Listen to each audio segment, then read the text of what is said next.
할렐루야. 감사합니다. 오늘은 분리의 역사 6번째죠. 하나님께 붙잡히는 분리에 대하여 은혜 나누도록 하겠습니다. 창세기 11장 20절입니다. 창세기 11장 20절 말씀, 르우는 32세에 수룩을 낳았고. 자, 우리가 지난 시간에 르우는 친구, 특별한 관계라고 살펴보았습니다. 자, 오늘 6번째로 수룩인데요.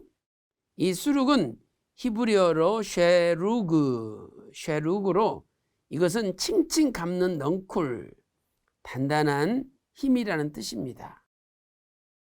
하나님의 뜻과 하나님의 말씀으로 우리 성도들의 영혼을 담장의 넝쿨처럼 칭칭 감아 함께 얽히게 함으로써 세상으로 빠져나가지 못하게 하는 분리의 역사가 가능한 거죠. 자, 예를 들어서 여기 사람이 있다면, 자, 이 사람을 하나님의 말씀과 뜻으로 칭칭 감았다고 생각을 해보세요. 그러면 이 사람이 세상으로 빠져나가지 못하죠. 그래서 세상과 분리되는 역사가 가능하다는 것이죠. 자, 세상과 분리되기 위해서는 이렇게 성도는 무엇인가에 붙잡혀야 됩니다. 무엇인가에 칭칭 감겨야 되죠. 그렇다면 무엇에 붙잡혀야 될까요? 첫째로 말씀과 기도에 붙잡혀야 됩니다.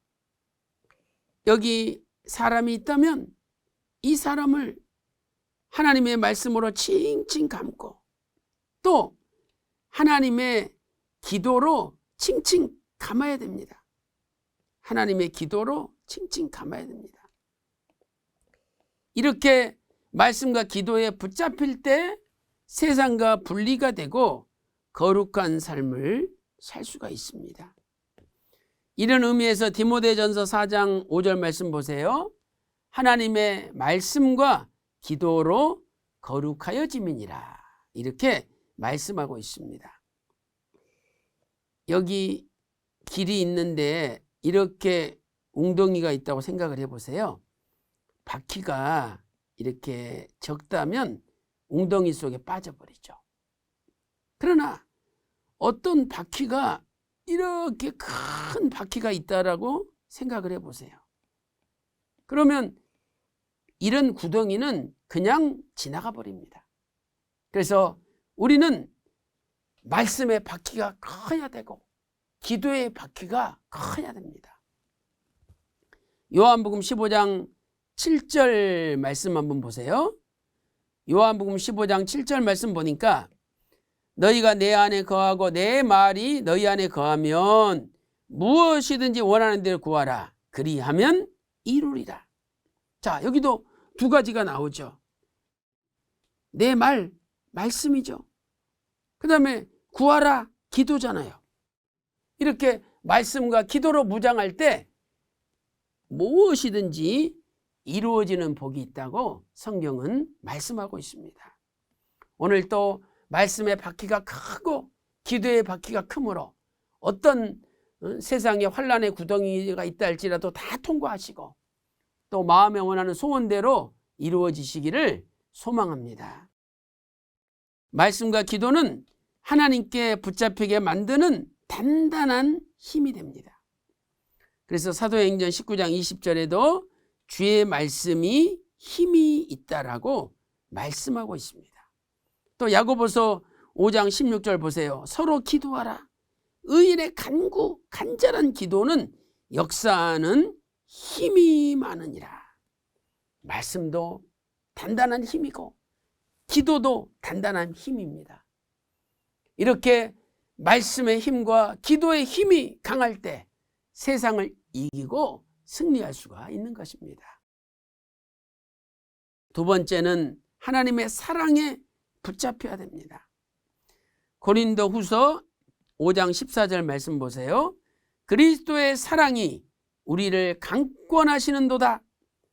우리가 생각한데 한 사람이 모든 사람을 대신하여 죽었은즉 모든 사람이 죽은 것이라. 이렇게 말씀하고 있죠. 그리스도의 사랑이 우리를 강권한다. 자, 헬라어로는 강권하시는도다. 쉬네코라는 단어죠. 단단히 붙잡다. 사방에서 소를 몰다 라는 뜻입니다.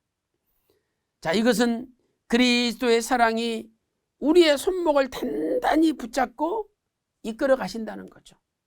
목자가 사방에서 소를 몰듯이 주님이 우리를 몰아 하나님 원하시는 방향으로 전진하게 하신다는 뜻을 담고 있습니다. 여러분 비행기가 있잖아요. 비행기가. 근데 이 비행기가 보통 1시간에 뭐 800km를 간다. 또는 1000km를 간다. 이렇게 이야기를 합니다. 그래서 미국까지 가는데 12시간이 걸리고 또 14시간이 걸리죠. 그런데 신기한 것은 뒤에서 바람이 불면은요, 비행기가 한 2시간 정도를 빨리 갑니다. 바람이 밀어주는 거죠. 이런 식으로 예수 그리스도의 사랑의 바람이 우리를 밀어준다면은요, 우리가 이 세상에서 빨리 가고 편안하게 가고 넉넉히 이길 수가 있는 거죠. 강권적인 사랑의 성격은 무엇입니까?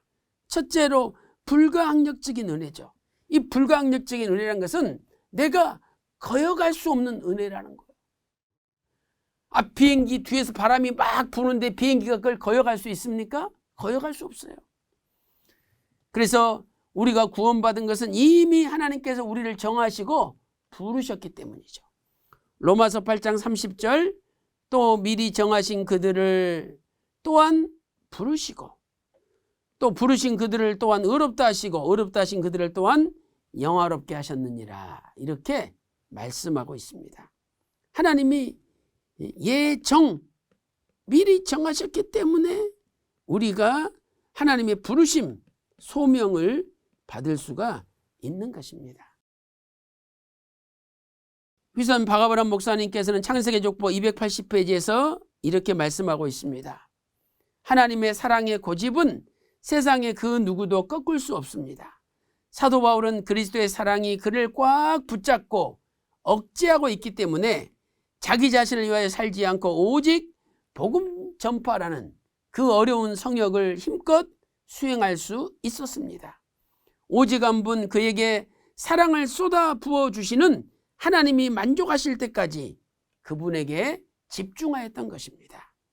그 사랑이 너무도 강하여 전도하지 않을 수 없었고, 그 사랑이 너무도 강하여 온몸 바쳐 끝까지 충성하지 않을 수 없었던 것입니다. 이렇게 말씀하셨죠. 결국 그리스도의 사랑이 사도 바울을 강권한 것입니다. 두 번째로 사도 바울은 세상의 모든 것을 배설물로 여기고 생명까지 바치게 되었습니다. 빌립보 3장 8절에 그를 위하여, 예수를 위하여 모든 것을 잃어버리고 배설물로 여겼다라고 말씀하고 있죠.